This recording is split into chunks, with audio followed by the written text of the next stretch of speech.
We're ready. Hi, everyone. Good morning. It's good to be here. Good to see so many faces and friends, colleagues, participants in the triennial. My name is Maria Nicanor. I'm the director here at the Cooper Hewitt Smithsonian Design Museum. And I have the great pleasure today of officially welcoming you to the public opening of the exhibition, which happens today, as well as to the first public program for the triennial, which is going to be up for the next 9-10 months here at the museum.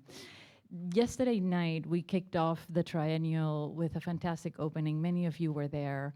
And what I wanted to mention today is, number one, the number of years that this triennial has been in the making. You're going to hear today from the curators who have been working tirelessly over, I think, up to from the last 5-7 years or something crazy like that in this project.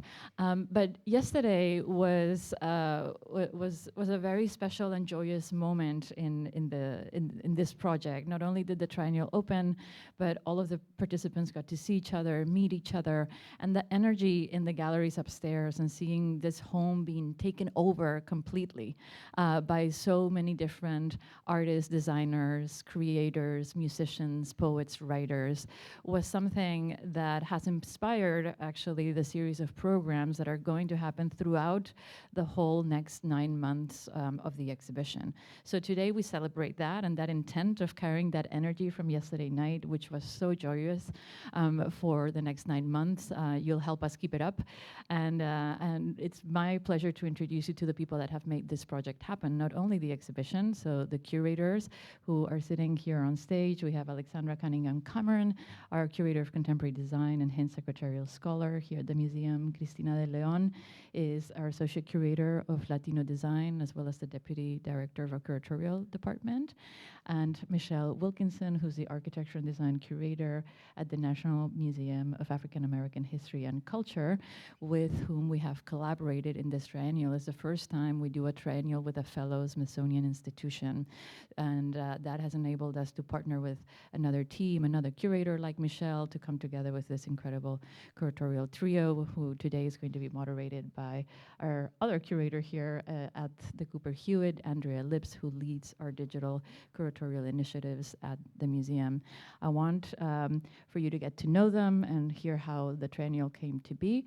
And I also want for you to get to know my colleague, Alexandra Hadkowski, who you're going to hear from in a minute, who is going to be responsible for that keeping up of the energy with all of the public programs for the next 9 months, and has been a great generator of creative energy and content and ideas for the conversations that you're going to be hearing in the next few months. So I'll leave it with that. Thank you very much again for being here, and I know there'll be a little bit of time later to go up into the galleries. I hope you enjoy the program today, as well as the exhibition. Thank you.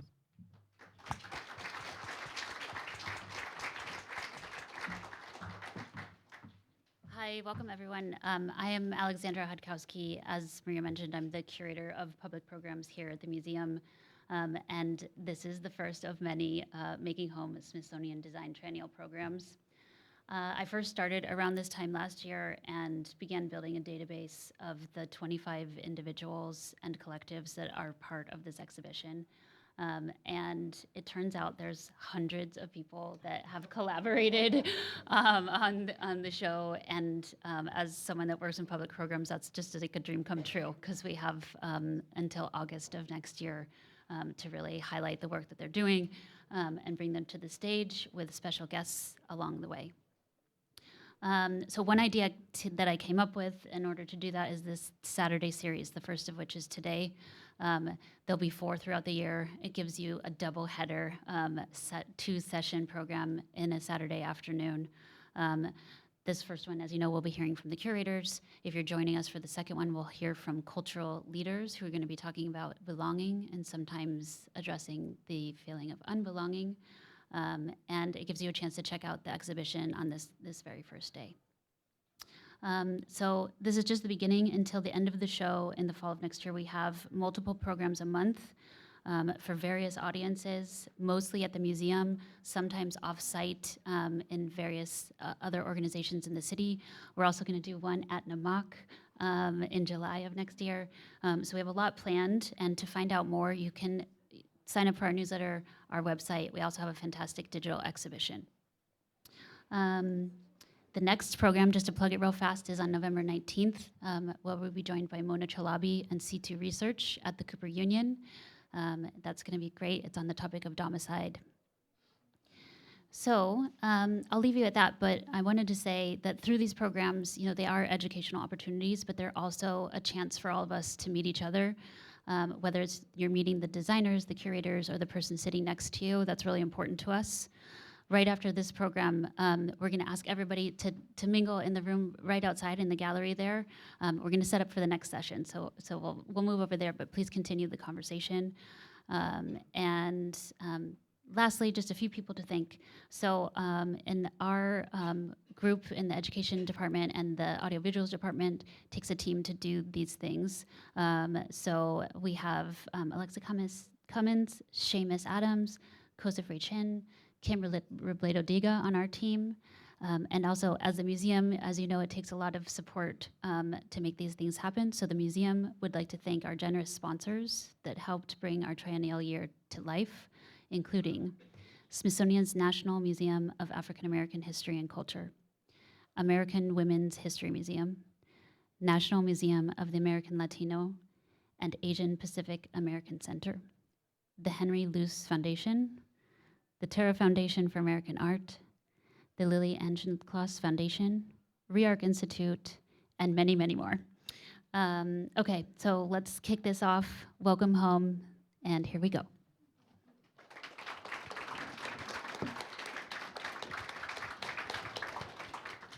Thank you, Alexandra. Thank you, Maria. And welcome, everyone. As Maria shared, I'm Andrea Lipps, a curator here, and myself, a curator of the past 3 design triennials. So I know exactly everything you guys have been through. And I just have to say a very warm congratulations on getting over the finish line. Thank you.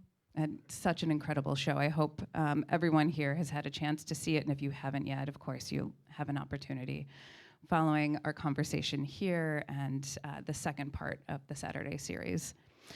So we are really, really in for a treat to be able to hear directly from the curators who are going to introduce us to the exhibition, to some of the ideas, to the participants, the ways in which they sought to organize the show. And what I really wanted to do first was to provide us with a bit of a baseline, a shared understanding just around triennials themselves. So I wanted to ask the 3 of you about a triennial exhibition. I mean, really, what is a triennial exhibition? How does it differ from other special exhibitions? I feel like we're in big trouble with you, Andrea, because you know too much. So you're going to ask us the tough questions. I would say a triennial exhibition or a biennial exhibition is really a survey exhibition that is trying to take the temperature of what is happening in a field, art or design. Sometimes they have a theme, sometimes they don't. I think more and more they're framed around a curatorial vision that's very specific.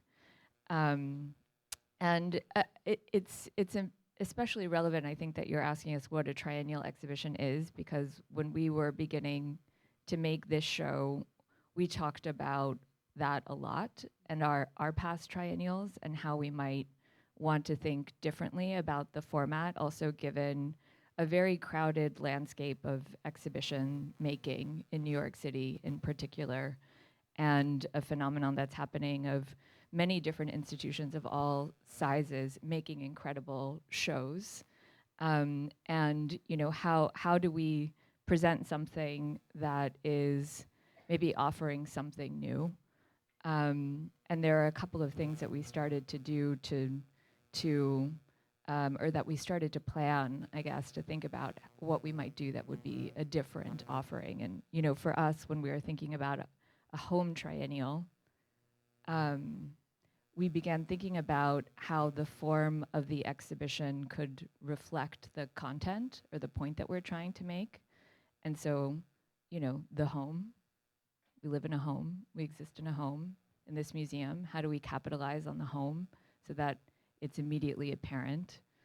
And we started thinking about commissions and the idea of, rather than selecting existing work, which is typical mostly to triennials and biennials, how we might support the production of new work.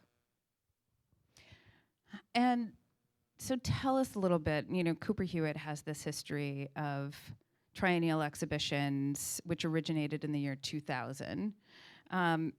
What did you seek to do differently with this triennial? Well, as Alexandra was just saying, I think one of the first things that we discussed was the commission structure, which meant that for this triennial, every work that you see in the building was created specifically for this show, is brand new, is being debuted in this triennial.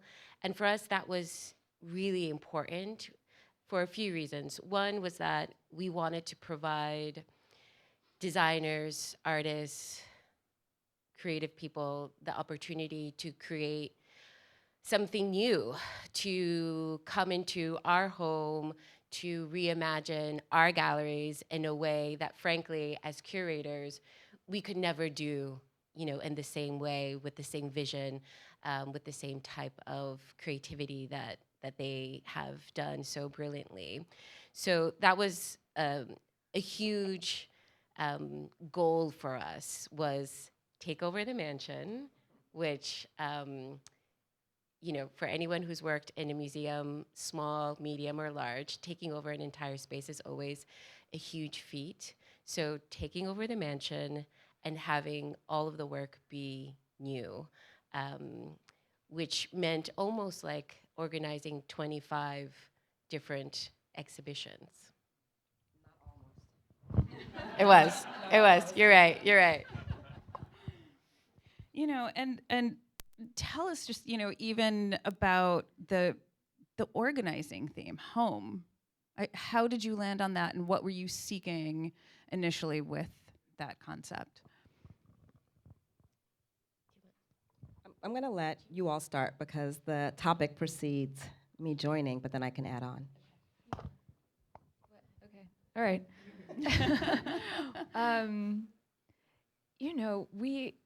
We wanted to connect to people, and we're really thinking about a way to talk about all different types of design, from a spoon to a system, in a way that is relatable. And home provided an opportunity for us to do that. It's intensely personal. Everyone has a point of view on it, and of course there's a range within that arc of perspective. And we felt like it was an opportunity to, as I said last night, not just exhibit design, which has been sort of a focus of triennials that we've organized here in the museum in the past, but to try to tell stories about design, which was one of the reasons why we also engaged visual artists and performing artists, in some cases to collaborate with architects and designers. In other cases, not. They presented their work directly.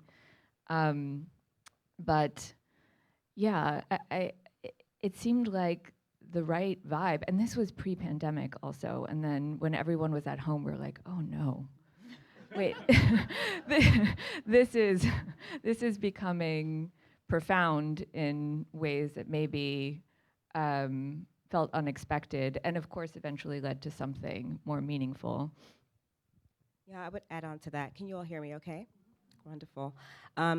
When we first started talking, when I first started talking with Christina and Alexandra, and I knew you shared with me what the topic was, I was immediately interested in participating and collaborating because it is relatable, it is approachable. Some of my own work has explored my, my first homes, right? And in architecture and design, a lot of what we think about related to expression through space has to do with the formation that happens in the first homes that we know. And so that was really important to me to be able to join a project that I already had interest in and to think about how the landscape could be expanded.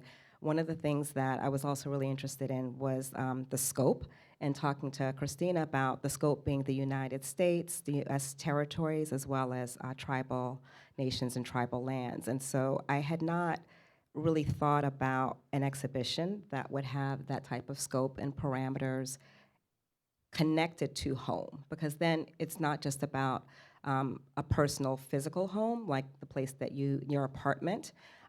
It's not even just the emotional home, but it's also sort of querying the idea of what is the home of the U.S., what is the U.S. as home, and how can we understand better in this sort of nation what home may mean for people that are not having the same experience that we are having. And so I think even working at the National Museum of African American History and Culture, where our building is on the National Mall, it's in a kind of this landmark landscape, and for us to be sort of embedded in a national story about the founding of the U.S. and to have that building there, these are the kinds of questions that we've always been thinking about, and this was a wonderful opportunity to think through the design, think through perspectives and stories, and be able to have the kind of collaboration that could give it a wider expression. And I think that's one of the things which is incredibly strong about the show, is just using home as the theme in which you explored. I mean, there's something which is inherently ambiguous about it, right? I mean, home is subject to vast interpretation, to various associations.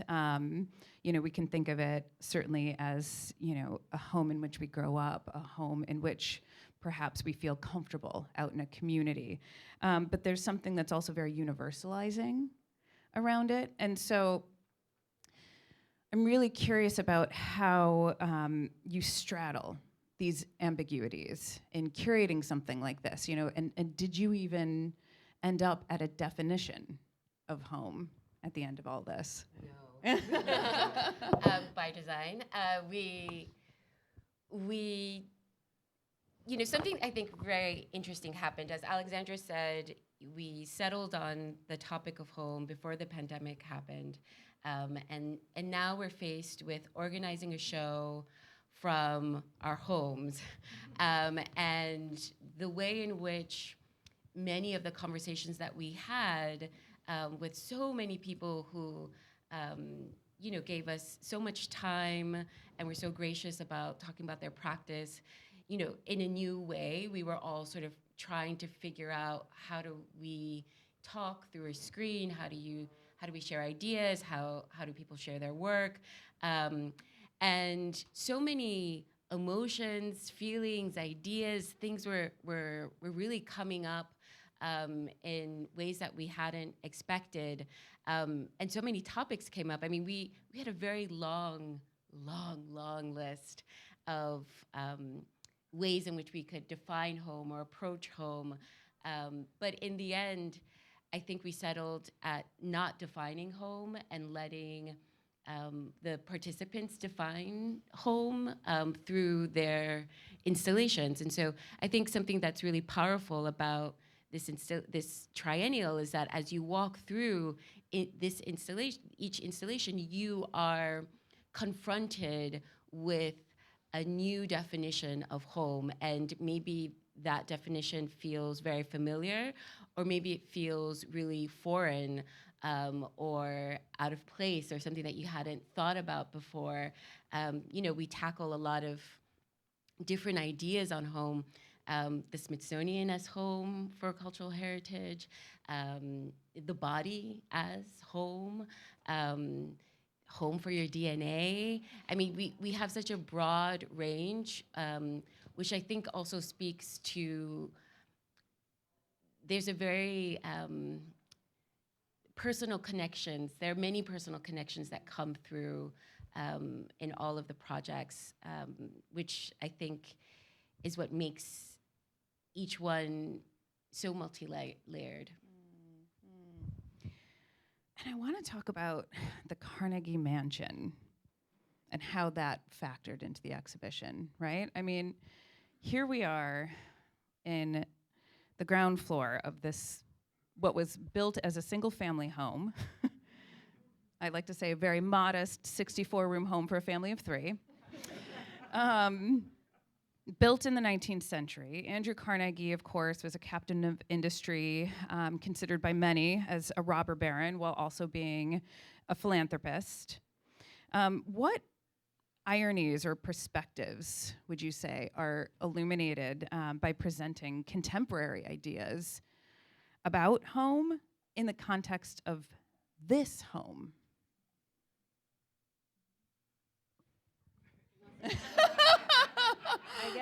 I guess I'm gonna take that one. I mean, there's so many ways to approach that, right? Like, I think we entered into the idea of embracing the mansion with a strong understanding of the fact that the mansion is not a space that embraces everyone. You know, but at the same time, there's an allure, you know, to being in a house museum, to being in a historic space, to being in a monument. I mean, this building is monumental and is a monument and signifies a lot.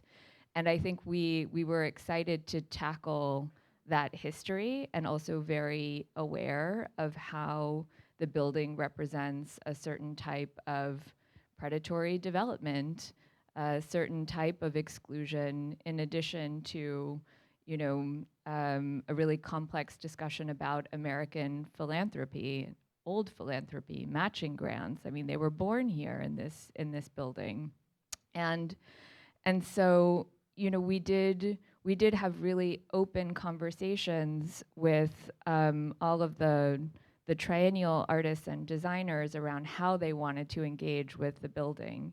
And in some cases, there was a really direct engagement, like CFGNY, whose, you know, work is a form of institutional critique and critiquing specifically the architecture of one of the rooms in the building, and breaking down its significance. And in other cases, you know, the connection with the building was more about spatial relationships. And I think we wanted to rely also on the work of Johnston Mark Lee, who are exhibition architects, to think about the total experience of the space. And how do you take a building that had a very clear kind of like upstairs, downstairs order, and, you know, a place where diplomacy was happening, and a place where family was raised, and, you know, where most people were not allowed or ever step foot? How do you think about creating some cohesion or equity or, you know, a welcoming environment? And it's something that, not to say that Cooper Hewitt was not, the building was not welcoming before, but there was a different approach to the use of the space. The exhibitions were not reliant on being in some sort of dialogue with the building. And we really wanted to grapple with that dialogue in various ways. And even, you know, if you look at León Bell at the entrance, you know, break the experience of what it's like to approach the steps. When we laid the foundation for those 3 homes at the entrance, which were just like boxes of rocks, people from the neighborhood immediately started approaching the building and looking at the rocks, and it was quite shocking, because we were like, okay, all we had to do is, you know what I mean, like make a small gesture at the front, and the relationship to this sort of, you know, like grand and imposing architecture, which is also, you know, has its own beauty and incredible, you know, design and innovation history, it changes quite dramatically. And so we're hoping also that it opens up a bigger discussion about what a building like this means, what it means for it to move from being a private home to an institution, how it makes people feel. Like I don't think we want to decide it, but the idea is to create more of a dialogue around our particular residence. Yeah, I would add to that to say that, you know, in terms of the ambiguities and ironies, there were some, and there are also some really interesting, I guess, synergies. So, for example, raise your hand if you've already had a chance to walk through the space. Okay, and you're seeing some images here. So for those of you who haven't, I'm going to talk about one space, and then I'm going to ask Christina to talk about another. But there's the home library of Andrew Carnegie, which has been used in different ways at the Cooper Hewitt before, and it's been an interactive space. So the idea for this installation, I think it was just on the screen there, the Black Artists and Designers Guild were commissioned into the exhibition, and we talked about different places that they might exist. And one of the things I shared about them that I thought was sort of interesting just for them to know in developing what they would propose was that Andrew Carnegie, as part of his philanthropy, had been a supporter of several historically Black colleges and universities, and in particularly had funded libraries on campuses of Black colleges in the South, several of which bear the name Carnegie Library, as does the one at Tuskegee. He had a relationship with Booker T. Washington as a kind of funder and benefactor, and you just mentioned the matching grants, and so there's this history. And after sharing that with them, they ended up proposing a project called the Underground Library. And we actually did some maneuvering because we thought if we're going to have a library project, it probably should be in the library space. And so the conversations that we were having with the participants, not just about the topic of home, but also did include conversations about the different spaces and the kinds of engagements that they may want to have with the sort of the mansion and its history. And with their project, the Underground Library, they're looking at a couple of things. They're looking at the significance of home libraries, so a former home library, and thinking through, the contemporary moment in which there are, let's say, direct assaults on reading, on the availability of books, and they're talking about the significance of having a space within the home to preserve histories that are under threat of erasure, right? And so the home library becomes a place of a sanctuary, a repository, a place of refuge. And that refuge gets also connected in some of the design decisions. So you'll see that there's this beautiful blue carpet that kind of looks like a constellation. That carpet is now a reference to the Underground Railroad, the way that enslaved African Americans sought freedom. And one of the things that they did in terms of like following safe houses and routes, follow the North Star was one of the things that they would do. And so the constellation becomes a reference in the Underground Library. And then just also thinking about the room that's adjacent to that, there's a board game, and if you mentioned the board game, Tuskegee is on that game.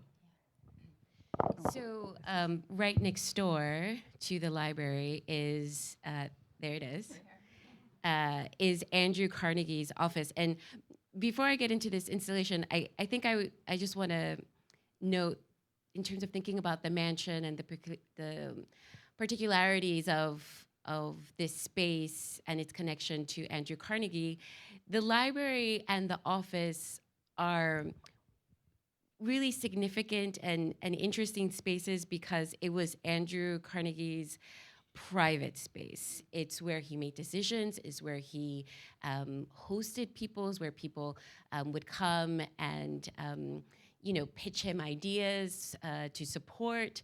And so when you walk into that space, you might notice that the doorways are lower because Andrew Carnegie was a short-statured man. Short king. And he wanted people to come down to his level when they were entering his space. It's a space that he had adorned with all types of sayings that were inspiring to him. And so what I find so fantastic about the two installations that occupy those spaces is that they really work with the architecture. They're really thinking about that history. In Game Room, Tommy Mishima and Liam Lee create this really sort of fantastical world where they reimagine Andrew Carnegie's office space. And so the furniture is sort of inspired by some original photographs that they saw. But what you see on the walls are these drawings that Tommy Mishima made, which essentially show the networks of power and influence of Carnegie's money. So, Carnegie gave through 4 giving arms, one that supported science, education, peacekeeping, and finance. And it shows the way in which those initial grants have trickled down through people, through institutions, and how they affect many of the institutions and organizations, schools, that are still very much alive and in play today.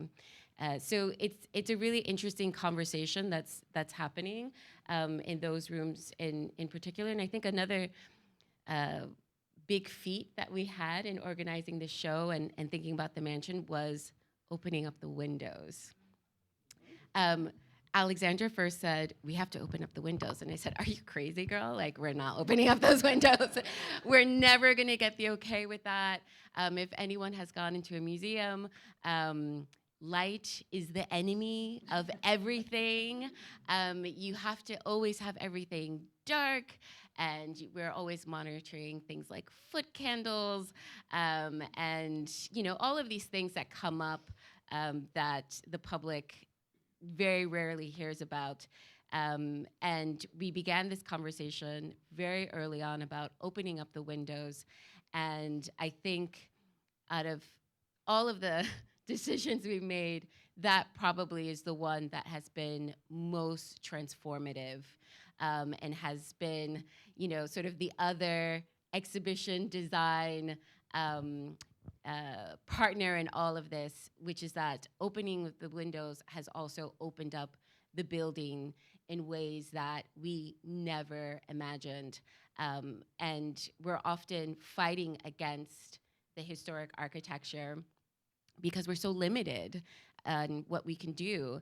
But this has, I think, taught us that there are alternatives. There are different ways that we can collaborate with the building.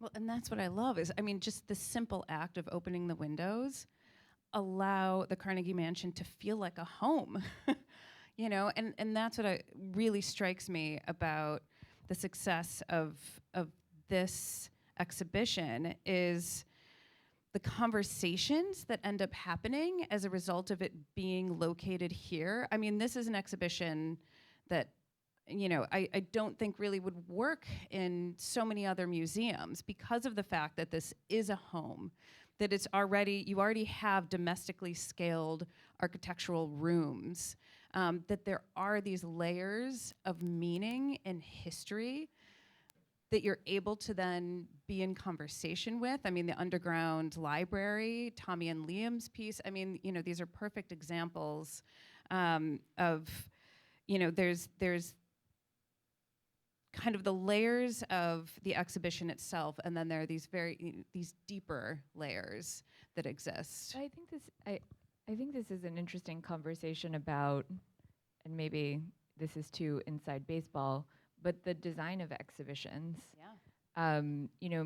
Many institutions have in-house style guides and design teams that organize exhibitions around kind of, specific guidelines. And one of the interesting things at Cooper Hewitt is that we often engage architects and designers, graphic designers, exhibition designers to create new spaces and identities for our exhibitions. And I think one of the reasons that we were able to gather so much consensus around this home triennial, being in this building in this way, the windows open, reorganizing the way we use the space, having functional elements where you can sit and use the furniture and spend time in the building in a different way. The show about home is because there really is that synergy between the space and the idea of the show. And I think this is something that can be designed into different types of exhibitions. Like, how does the design of the exhibition reflect the content on the inside?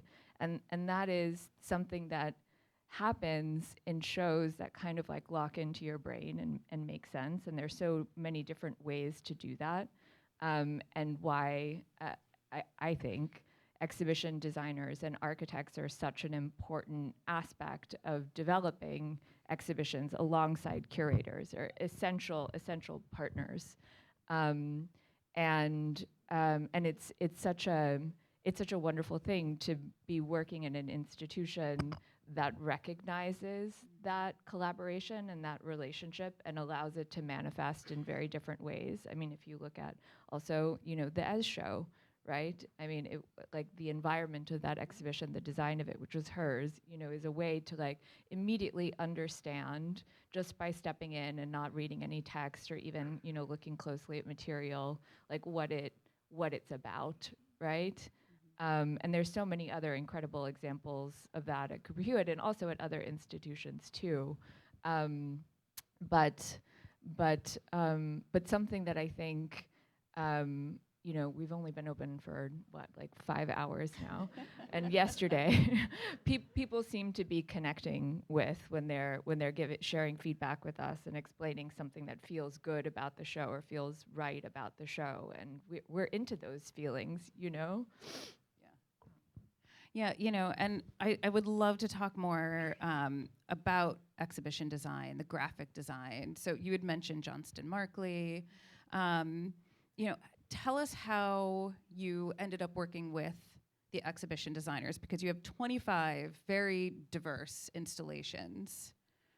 So what was the brief to them?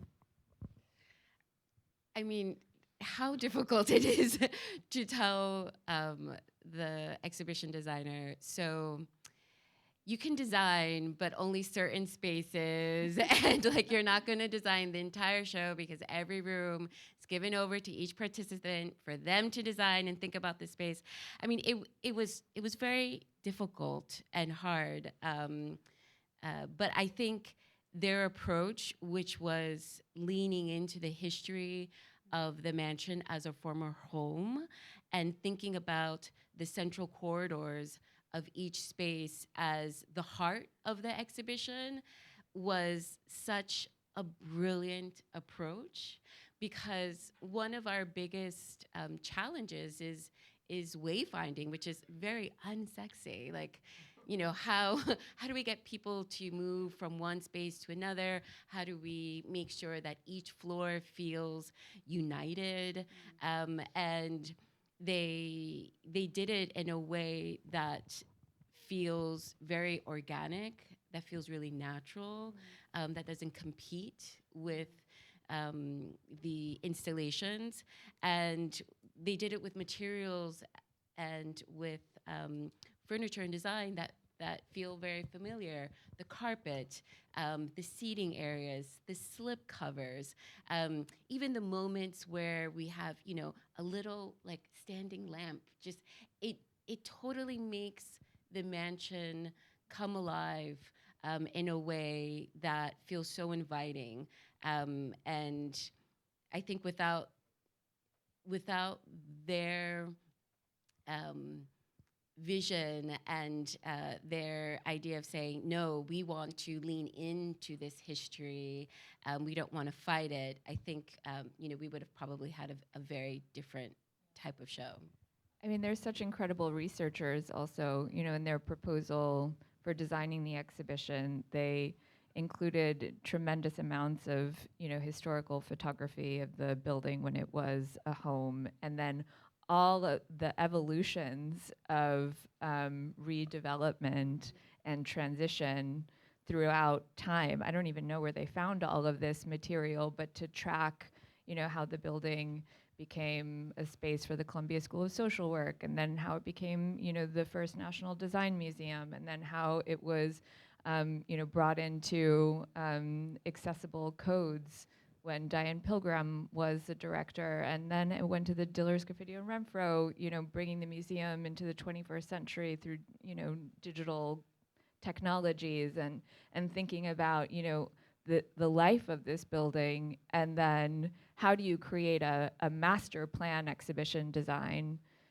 that makes it all feel like an experience as opposed to, the typical gestures of plinths and tables, and so they really they immediately connected, I think, with maybe what we were trying to do but didn't have the words to articulate, you know?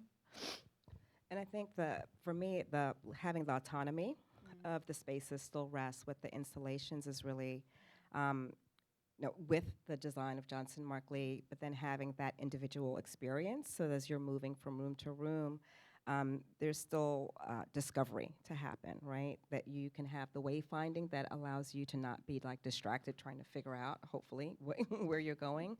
Yeah. But once you land someplace, you can actually settle into that space because that offering is kind of designed for you to have that experience. Yeah.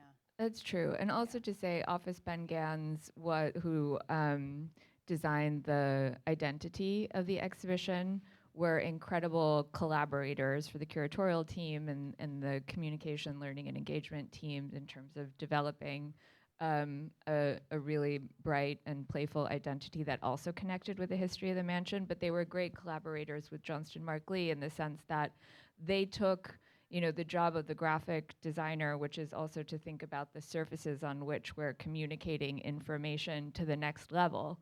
So they did their share of product design work also, in environmental design in creating the screens, the paravents that hold all of the text for the different floors, and we call them the animals. We need to the little like plinths that have the project texts, because we don't have consistent surfaces on which to put text throughout the building. And so, how is there this recognizable point of information throughout all of these, very, very different environments in the building? And so that design team really functioned together in such an extraordinary way that I think it's difficult to understand a little bit that relationship. And so yeah, Office Ben Gans was also quite important to the sort of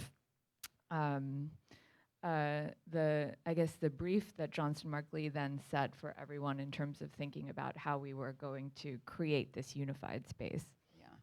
Yeah, and I'm really drawn just by connections. It really seemed like they were able to connect all of these very diverse installations in a very meaningful way. And I think, Michelle, you touched on this, of allowing there to be space for just rest and repose. I think that's so important in museums and within exhibitions and whatnot, because oftentimes we're asking our audiences to take in a lot of information. So to be able to just kind of rest is really lovely. And I'm also drawn to just the materiality of the exhibition and the graphic design as well. Did Johnston Markley and Ben Gans, did that originate with them? Was that something that you all included in the brief, or? Yes. And we had a really incredible partner in Maharam in letting us dig through their materials library, which is, like a design and textile lover's dream. And they shared with us the textile that all of the slipcovers are made of, which is a new recycled linen. I don't know if it's on the market yet, so that was kind of like a fun debut moment. I mean, I would also say like this idea of all institutions, everyone who's making exhibitions and artwork and design is thinking about adaptive reuse and environmental impact, and one of the great elements that Johnston Markley brought to the exhibition design was the idea of reusing all of the museum's existing furniture, which is an accumulation of bits and pieces from different exhibitions and seating areas, and slip covering them so that in this recycled material, so that we didn't buy new furniture. Sometimes they clustered them together to create new shapes. There are one or two actual Carnegie era pieces hidden under the slipcovers. I keep trying to convince everyone we should do like a scavenger hunt, but no one seems to be into that idea. And so, just trying to find ways to be conscious of the impact that we're having. So, yeah. I mean, they really, they brought all of this to us and we responded as curators do. And, but these things are also just not curatorial decisions. Like something like a graphic identity needs to function for everyone. And so when there are decisions made about a lockup, that means that there are educators around the table, our accessibility team is around the table, the communications team is around the table. I mean, it's not for the faint of heart. Exhibition and graphic design for museums, especially museums of our size and larger, because there's so many stakeholders, and necessarily so. And you really have to try to find the sweet spot of making something that is functional and also has its own presence and energy. Yeah, and I love that the animals, the little totems for each of the labels are wood, and that there's carpet everywhere, that there's the Maharam textile on all of the seating, that there's curtains over the windows. I mean, there's this softening of everything, which is very welcoming and really lovely and makes you, hopefully, I mean, I guess you all will determine this for yourselves, hopefully makes people want to stay and stick around because it feels very comfortable. So I want to just shift the conversation just a little bit and talk about, the installations very specifically. You were talking about, of course, the underground library, Tommy and Liam's space within Andrew Carnegie's former office. Talk to us a little bit about just some of the other installations that you even see just, on the first floor, Devon's, sort of rocking room that you see there. Can you tell us a little bit about that? And then that kind of, leading into some of the other spaces.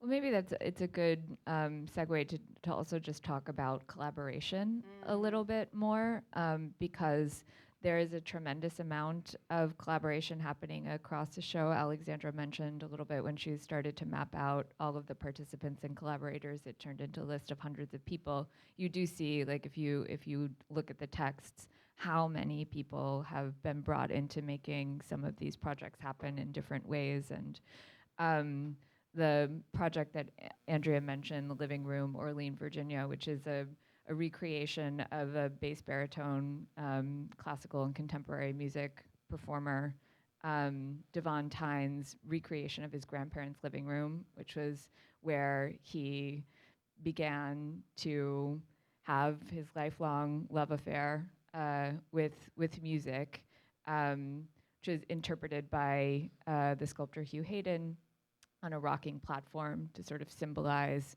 the instability of life once you sort of depart from that nest. And, in Devon's case, you have a life on the road where you're traveling 300 days a year and trying to reconnect with that space of familiarity and safety and home. Of course, Zach Winokur, incredible artistic director, also part of that project. And that was definitely one of the crazier conversations that we had in terms of how to produce this really expansive vision, and all of our teams came together to make it happen. But we talked a lot about what it means to bring music into the galleries and movement, and how it's important to be able to sort of navigate exhibitions and installations on your own, but what does it mean to punctuate that experience in an institutional space, like with life and song, and show that history? So the platform does rock on its own. We keep getting asked if there's like some sort of mechanism making it rock, and no, it's like we're not inviting people to climb up on it, only when there are performances. It's locked into place right now, but when it's not, you climb up on it and it rocks like a rocking chair. And there will be, we're still figuring out exactly what the program is going to be, but there will be more moments when the living room is hosting musicians. I'm not going to name any names, but it will be a special moment for whoever happens to be at the museum at the time and sees a pop-up performance. And would you say that each of the floors, does each of the floors sort of have its own character or personality? Or, like how do you see kind of the character of each of the floors and the installations functioning? So the show is broken up into 3 themes: going home, seeking home, and building home. And so I think, yes, to say sort of directly, each floor I think does have its own energy. It works with the building. Each installation works with the building in different ways. I think one of the things that is really interesting is that the first floor has the most historical architecture that's still in place, the second floor a little bit less, and the third floor nearly nothing. And so I think as you walk through each floor, you'll see the way in which the installations are interacting with the building as those changes happen. But going home, which is the first floor, is probably the floor that delves most into the interior of the home. It's the floor that you'll probably feel most familiar with in terms of what you're seeing throughout each installation. We wanted to start the show with León Bell's houses, which Alexandra spoke a little bit about. As soon as you come to our front door, you are connecting with someone's idea of home. And as you walk inside, you're confronted with 3 turkey feathered capes, which were created by the Lenape Center with Joe Baker. One of the things that we really wanted to do and we thought was very important was to acknowledge the Lenape people as the first people of this land that we sit on, and speak of their displacement and think about the ways in which we could make that statement right when you come in. Andrew Carnegie very famously purchased this land, which the museum sits on, but also miles and miles of land that surrounds this building.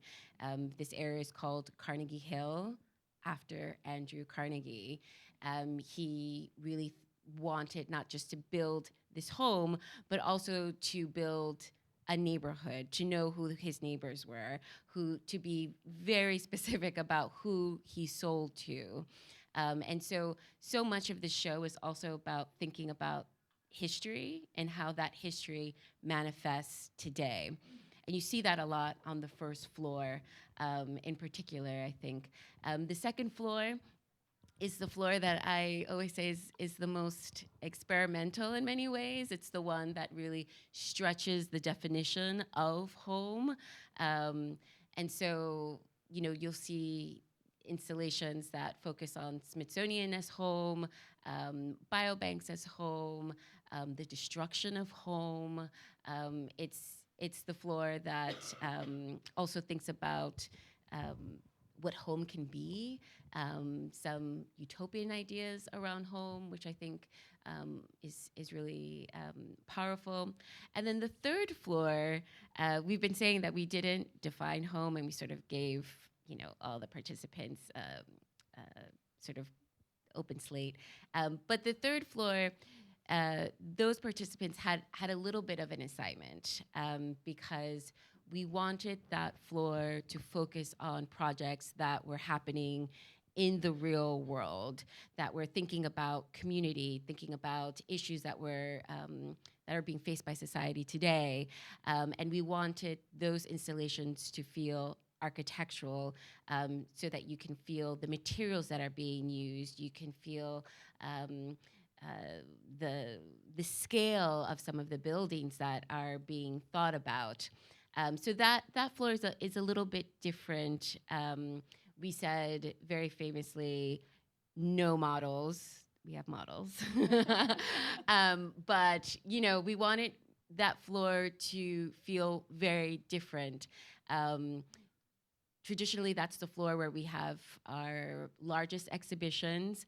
And while that space is being shared by various projects, we did also want it to feel that as you walk through that space, you felt like you were, walking into a brand new environment, which I think also with the help of Johnson Markley and the participants on that floor really worked out so beautifully.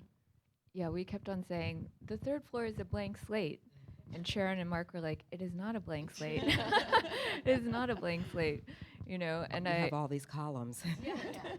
it's like we see the plan that existed at some point. I was just going to add to what Christina shared about the first floor, because even with the title Going Home and its familiarity, one of the themes that keeps coming up on that floor is displacement. Can be a disorienting displacement. You kind of see that with the rocking and the instability.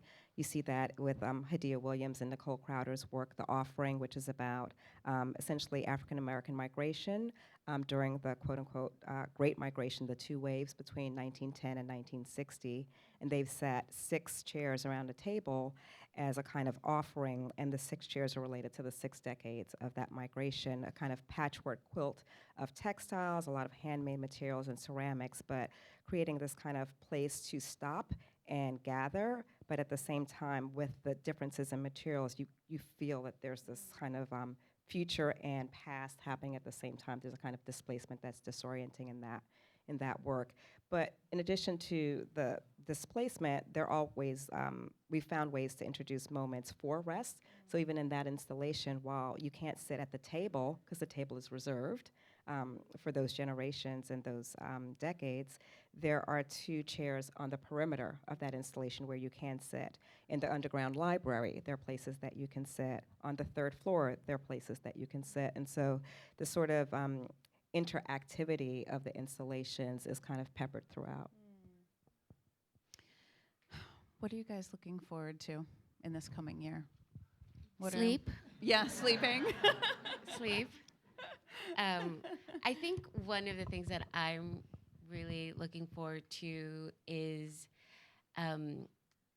starting maybe to have a different discussion around what a design museum can be, what we can do, which is like, we've really tested the limits of that with this show.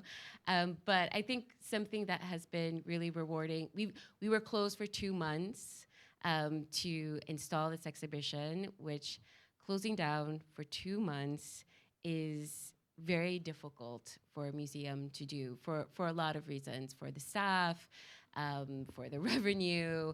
And so to be closed for 2 months and then to open ourselves up again and to see people experience the building, even our own colleagues, in a completely different way, to think about exhibition making in a completely different way, to know that they can come to a museum and have a exciting experience, but also one that is not, that is unfamiliar. And when I say unfamiliar, I mean, you're not being confronted by plinths and platforms. I love a plinth and I love a platform. Things need to be protected. I don't. But there's a time and a place. And I think what is so exciting for me has been people who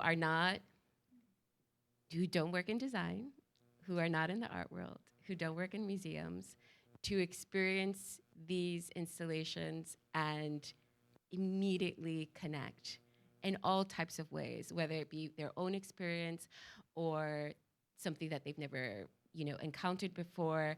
I think there will be moments of discovery that none of us expected, but that will be really, it's been an emotional time. Yeah. It's been a very emotional time because so many of us, particularly those who have worked on the show for many, many years, have put everything into this. And for us to have that responsibility to see through those visions and for the day to come to share it with the world it's a lot. But I think we're just starting. We're just starting. Yeah. And there's a lot of the beauty and the pain on display. I think like something else that's important to say about this show is that we're advocating for museums as being places to have difficult conversations. And we feel confident that we can facilitate to some degree those conversations. And so, there is material in the exhibition that is quite complex and, touches on urgent and hot topic, as we would say, issues, and that's on purpose. And we want that, and we want to talk about it. And hopefully, our program will be a way where we can do that.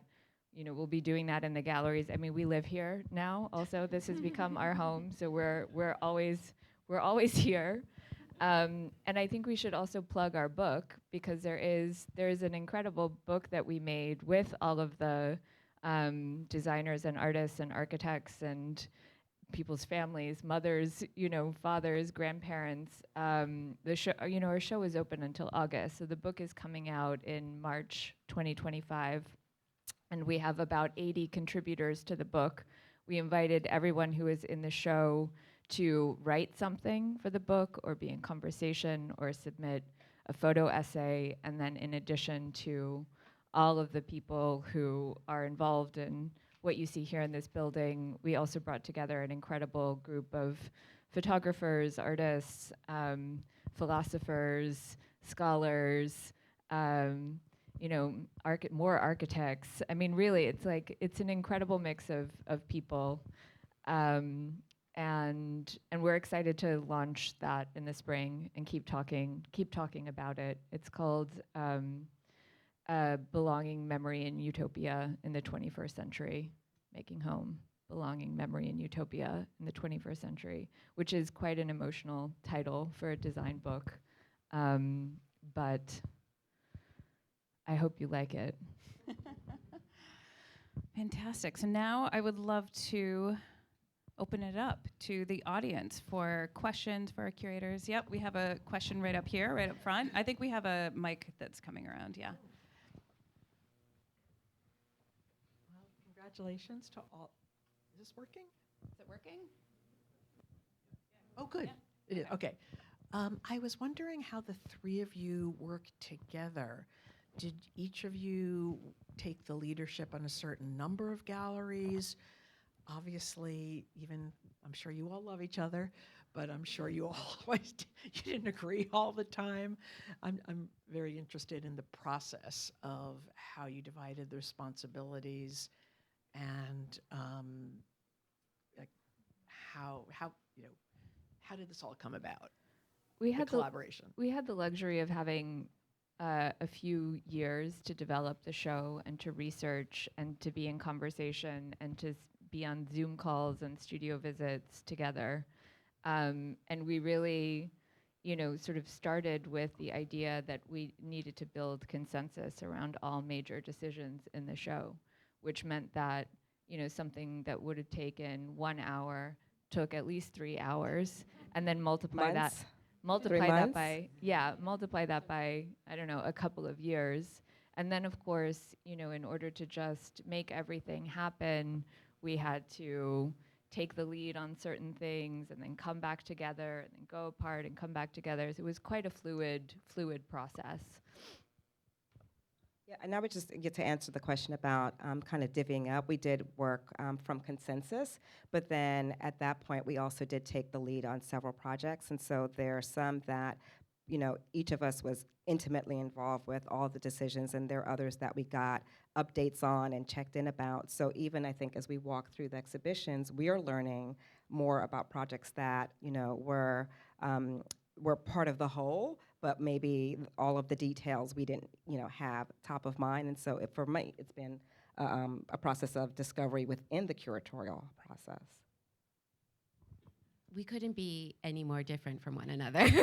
and I don't mean that in a bad way. I think that is what has been our strength here with this project, that we all have very, different and varying ideas around curatorial work, about what could be in this show. And I think in those differences, we were able to push each other to create something that is this complex.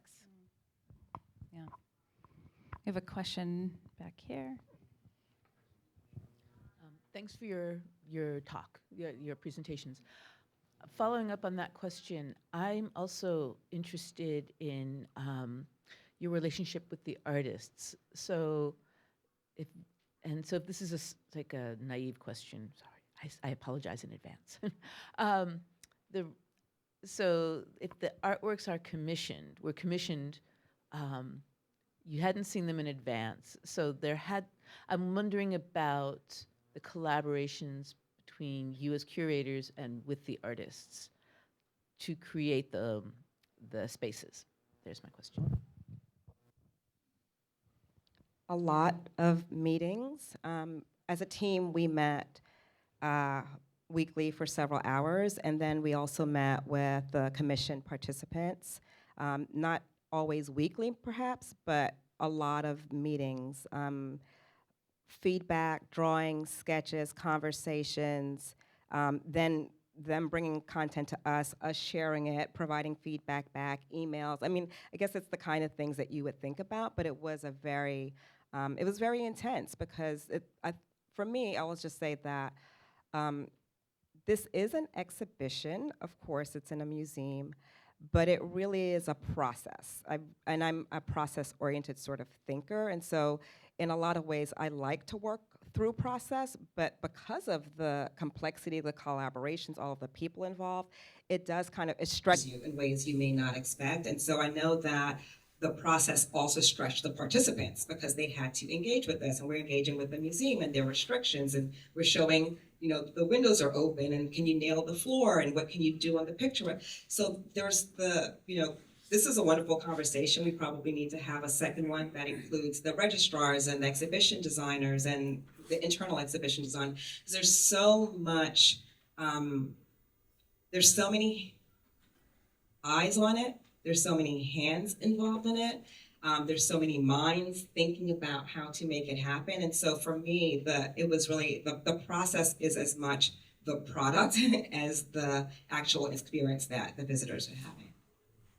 And also to say, and then maybe we can have another question, the type of work that we did to facilitate the different proposals for the commissions was quite different from project to project. So in some cases, we meaning the museum and fabricators that were brought in or were in-house, and project managed the entire project. In other cases, the architects or the designers or the artists fabricated and executed everything independently and brought it in. There are some half and halves or 1/3 to 2/3. And it was really a conversation about, how this could be feasible, who are the best people to bring this to life, and how do we facilitate and organize? And I think that's as Michelle said, something that does involve many different experts. In a show like this, it's about building, really, than the museum stage here, right? There's 50 people who are engaged in all of these conversations. Is there another question? I see a hand. You have more batteries. Yeah, pass that mic down. You have more batteries. Yeah. We're having a hard time hearing you. Is it on? Yes. There we go. Okay. I'm curious how you went about choosing the artists. Thank you. It was tough. I bet. It was really hard. We spoke to a lot of people, and we had a lot of great conversations. And, when you're organizing a show, part of it is making decisions about what is right for the types of stories that you want to make sure are represented in the project. And so, we had, as we said before, we had a lot of discussions around the participant lists, obviously, because we all would pitch names. We spoke to everyone before anyone was invited. We had multiple conversations with them. Sometimes they knew about what the triennial was, sometimes they didn't. So even having those initial conversations was also challenging, because we're also doing many of these initial conversations through Zoom. And we're saying, we want to talk to you and get to know you, but we can't tell you why. Or, they'd ask us, so are you working on a project? And we'll be like, maybe. So we had a lot of discussions around the list, as we called it internally. And I think something, at least for me, that I can say, perhaps there were some people that winded up not making it in the show, but I think we also connected with so many interesting people for the future too. And I think part of this process is also, stretching ourselves and thinking about who we can connect with, who we can speak to, who we can work with for this project, but also for future projects. So it was a really interesting process of discovery, at least for me. Yeah, and also to say that we mapped out so many different possibilities. It was a little bit like a CSI episode where we had maps of the U.S. and territories, and then also global. Forgot about our map. Yeah, global so many maps. Military bases and all of the places that the U.S. has influence. And then we were looking at like different like geographic and environmental conditions, and then we were looking at different types of design practitioners and artists, and then we're like, oh my God, all of the digital artists, we don't even know where they live. Like, where are they? I mean, and so there were many different layers of thinking about how to possibly create, a spectrum of experience in the U.S. today, and that we did that for almost 2 years. We did that type of mapping to try to get closer and closer to putting together a list of people that could give us a list of proposals, and then through the proposals we sort of work through. But Christina's right. It's if a curator comes and asks you for a meeting, that means at some point likely they will come back, and there are people in this exhibition that I think some of us have had longer term relationships with, or we've been admirers of their work, and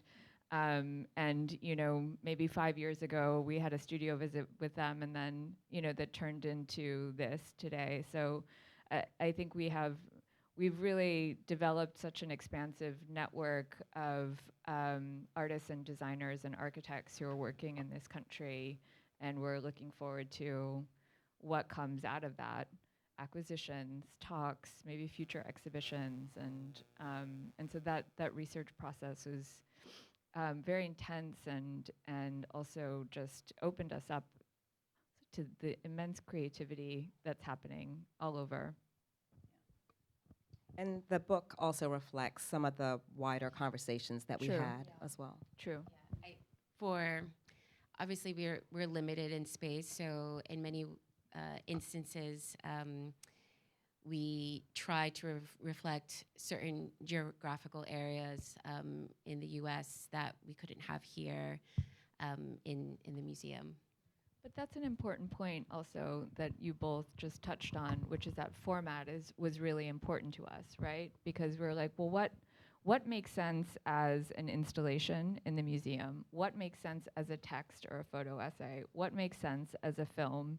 And we really did try to find the formats that were the most logical to the type of work that the people we were talking to did, and also some of the topics. And we did feel strongly that there are certain things that maybe weren't the right experience to have in the museum in 3D, but that it would make sense for a researched essay that was published in the book or something that takes shape on our website through the digital exhibition. So we thought about this, not just as like we've been very focused on the physical space, but it is like a multi-platform project. There's a really robust digital exhibition that's still in development.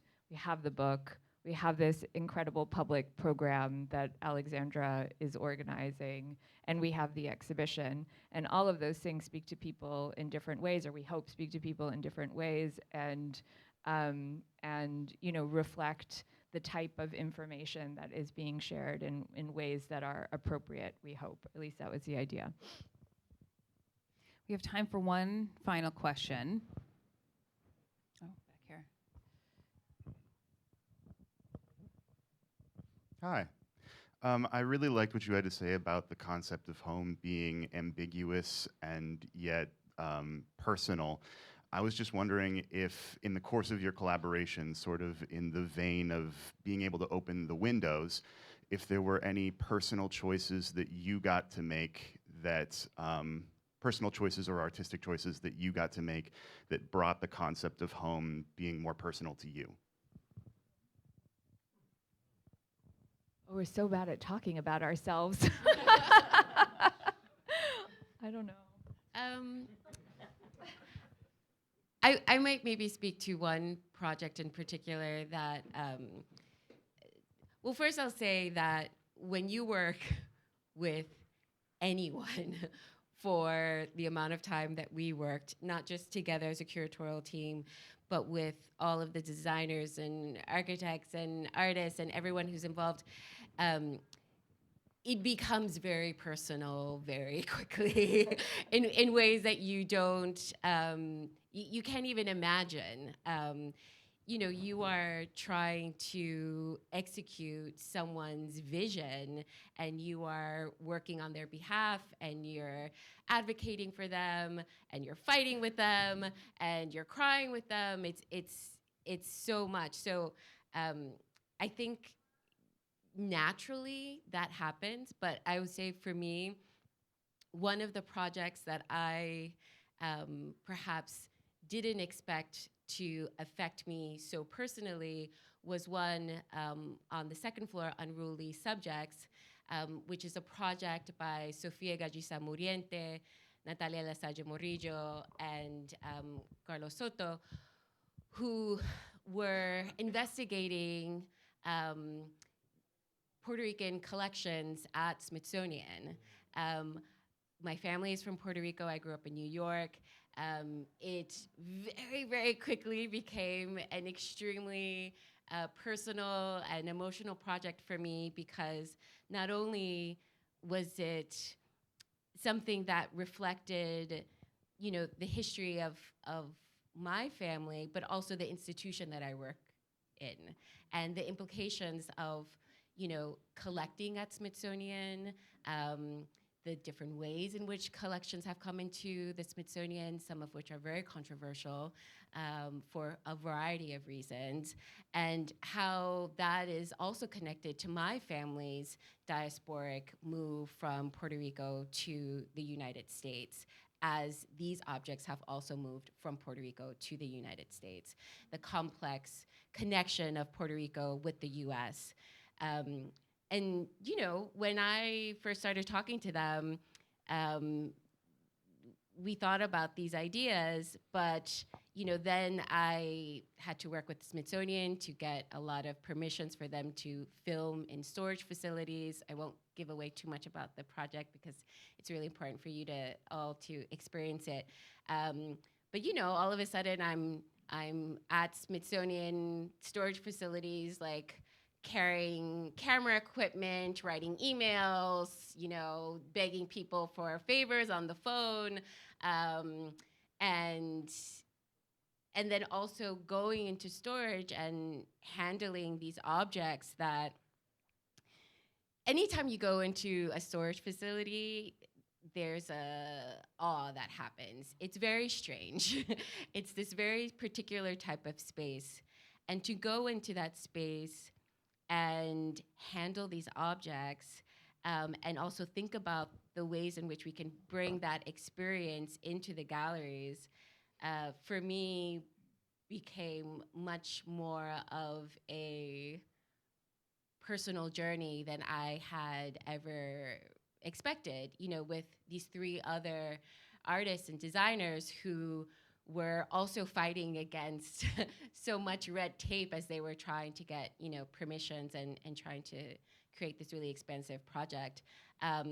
But there are many other projects that are in the installation that I think have affected us in a lot of different personal ways, where we've traveled to the places where these objects were made or these installations were made, and we've heard from the families. We've lived in many ways in the lives of these people for so long. I think for me, it's difficult for it not to affect you personally in some way. It's very different from when you work with artists who are dead. I mean, I probably won't work with a living artist for a little bit, but it's a very different type of experience that stays with you for a really, really long time. Well, you're not the contemporary design curator. You got that welcome. right. Welcome.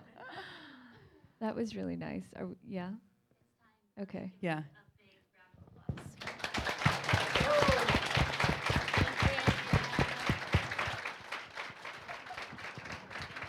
Thank you, everyone. And we invite you to now exit. You can gather in